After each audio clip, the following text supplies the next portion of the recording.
Have you ever wondered what the difference is between your soul, your ego, and your spirit? In so many spiritual teachings and communities, the ego is deemed as something wrong or less than, and something to transcend. In today's video, I'm going to break down exactly what these things are and how that relates to your healing journey and living your spiritual purpose and actualizing your gifts in your life. Welcome to the Mystic's Path Mystery School. I'm Reverend Ashley, your spiritual teacher and friend. Let's go ahead and dive into what these words really mean. Let's start at the outermost layer, which is the ego. The ego is your human spacesuit. It is your temporary experience of separateness. The ego is the vessel through which your soul has incarnated into in order to have a human experience. So often we hear teachings, let me know if you've heard this, where we need to transcend the ego and the realm of matter is somehow less than the soul and the transcendent or energetic aspects of who we are. And this is wrong, in my opinion. When we live in a space where we are denying our humanity, where we think that the ego and the realm of matter is less than the soul. We pillage the earth. We don't take care of our bodies. And we are disconnected from the mother being matter. Matrix is a word that actually is a feminine word. And this is the realm that we are living in now. And what we're seeing on the planet with people abusing their bodies and each other and nature. This is an outcome of a hyper focus on transcendence, of thinking that we are somehow above nature. It even says it in the Bible that we reign over the animals. I disagree with that. I think that is a mistranslation, and look where it has gotten us. The shamans that I've studied with from the high Andes mountains of Peru have a different story. They don't believe that we reign above nature and above the world that we are in today. They don't believe that we are here to escape the matrix, that the matrix is something bad and that we're trapped here. They believe that we are here to awaken to the divine spark while in a human body, and we are here to caretake the earth.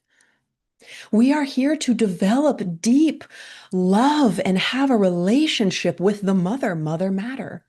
And this goes into the suppression of the feminine principle that we have seen. This has been a systematic suppression of the feminine principle, or an outcome of an incredibly imbalanced society. Take or leave any of this, and let me know your thoughts. I would love to hear them in the comments. The body is sacred, and the body is here to survive. So the ego does focus on fear and pleasure. Fear being the thing that we're scanning for. We scan for danger at the primal level of what we are, the limbic system, the fear brain. It is always scanning for danger because it wants to survive like any other creature on this planet. And that's why there is some truth to the teachings that talk about when you live from your ego, you are focused on getting power above others. You are focused on competition. And look what we're rewarded for in this society. You get the gold star, you get rewarded for being above others. We are an individualistic culture that rewards power over.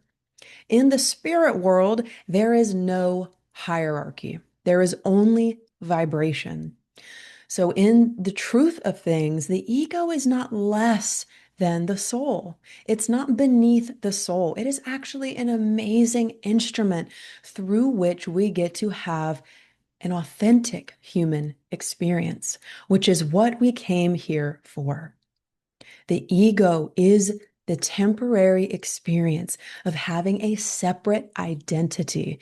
This is very important to develop, especially for sensitive women who are already attuned to the higher chakras or energy centers of oneness and compassion and empathy. We have this natural attunement, most women, to these higher chakras of love and higher wisdom and oneness. And so when we step into duality, it is really important for women, especially, to descend down into their bodies and down into mother matter, to actually have a separate, individuated identity.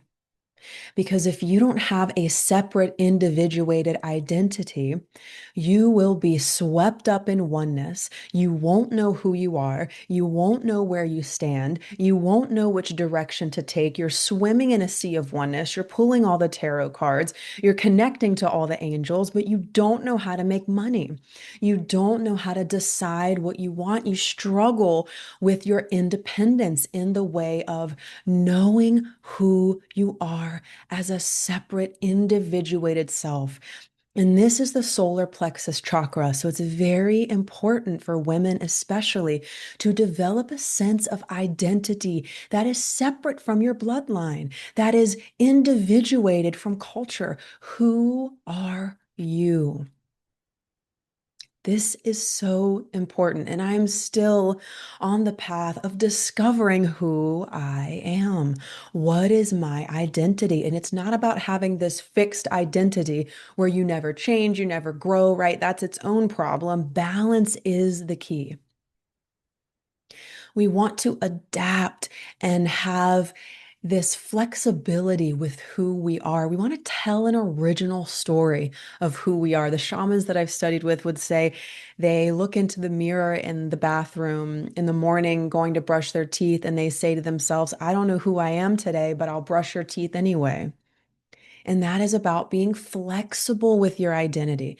It's not about being fixed and having this really immovable sense of self. We want to evolve our sense of self, but we want to know who we are today. We want to have this connection to an independent self on the planet. And I'm saying this from a place of not having that, from struggling who I am, where do I go, what do I do? And that's a lack of yang or masculine energy. We all have both yin and yang.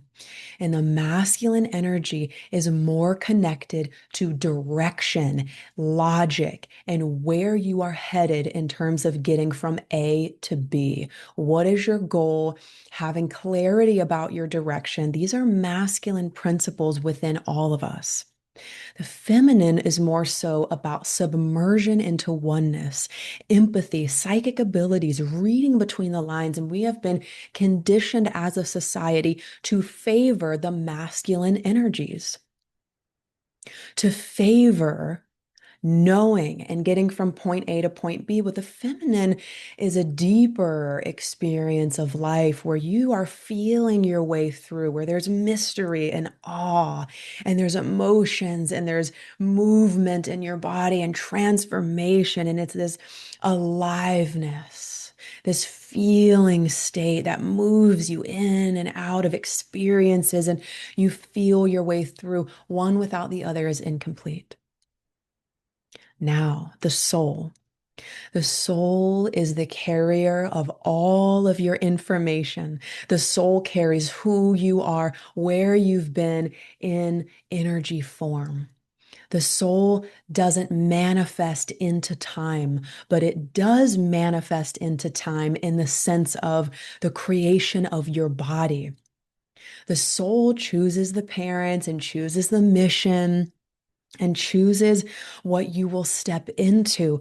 The soul is the invisible part of you that is the repository of everything you've ever been through all your lifetimes. It's like the Akashic records of you. The soul is you in energetic form. And in Hinduism, there's a teaching, Atman equals Brahman, Atman being your individual soul, Brahman being the creator God. And it goes like this: your soul is one with God. Your soul is your unique drop of water, and the ocean being the mystery of God, that which cannot be understood mentally. Once you name it something, you've just boxed it, and God has no box. When you study theology, you learn that you can't grasp what this is. And in Tao Te Ching, it says, the Tao that can be named is not the eternal Tao. It is the mystery of you. And the soul is that drop of water that is you, your essence, as one with God. It's not to be known, but it's to be experienced in your life today.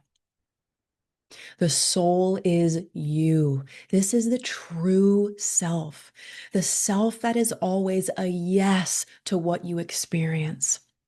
Because what you experience on earth is your spiritual criteria. From the darkest of the dark and the lowest of the low, therein lies a gift, a teaching, and a lesson. We see it with the yin and the yang. The joy is inside of pain, and the pain is inside of joy. And the truth of earth as it stands now is duality. And the teachers that say pain isn't real, there is no evil, I disagree. In the third dimension on this planet, there is light and dark, there is good and evil, there is duality. So the soul creates your criteria as one with God and opts into this human dimension to play out a story. The soul is the storyteller now. You, as being gifted free will, you can adjust your story at any moment. You can wake up to the soul and be an active participant in the story and the meaning of your life. And in shamanic training, I remember we were given this practice to write a mythic story with a tower and a princess and a dragon. And we were writing this mythic story, and it ended up being the story of our life. And we can use mythic stories. Media does it all the time. We can use mythic stories to direct our own story and to be the storyteller. This is the greatest opportunity of being on earth, not to just wake up and do what you did yesterday, not to just wake up and regurgitate the past or somebody else's disease in your family or emotions or story in your family. The greatest opportunity of being incarnated is to become the storyteller. And we can write in a mythic and symbolic way. The soul's language is symbolism and myths and archetypes and emotions. It's a different language than the ego, than that logical, primal self. So, what story are you making of your life? And what parts are you ready to rewrite? The spirit. My teacher, Alberto Violdo, has a book called One Spirit Medicine, and he would teach that there is one spirit. This is God. This is the Tao. This is the Christ, whatever you call it. I love the word God these days. And I've reclaimed that word beyond religious institutional programming and dogmatic teachings. I've reclaimed that word as something that feels true to me. The one God. We are all made of the same stuff. And we see this in quantum physics. We are intrinsically, all of us, connected.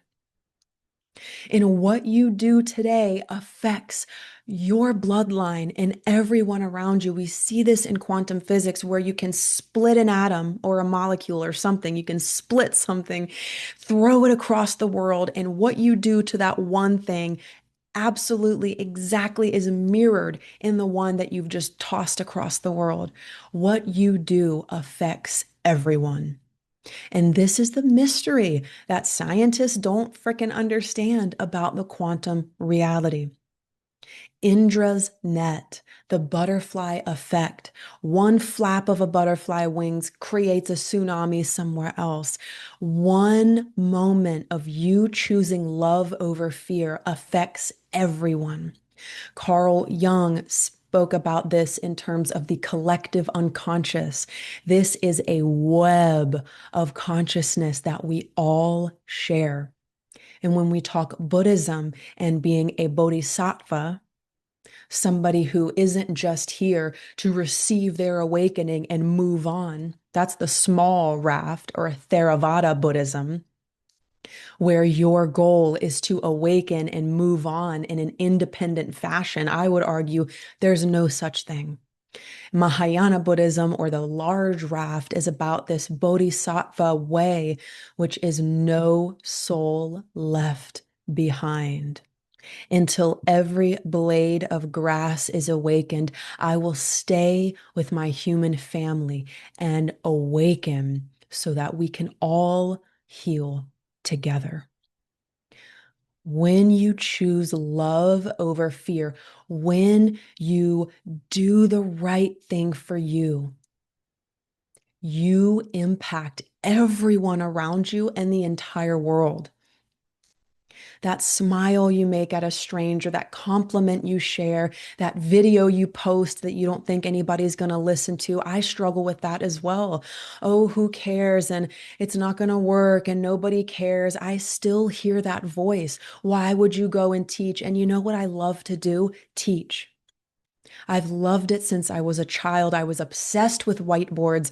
I was obsessed with miniature notebooks, just like Jane Goodall, who fell asleep in the chicken coop when she was like 4 years old. Little children know their dharma or their purpose. And I was obsessed with all things teacher. So I do this because I love this.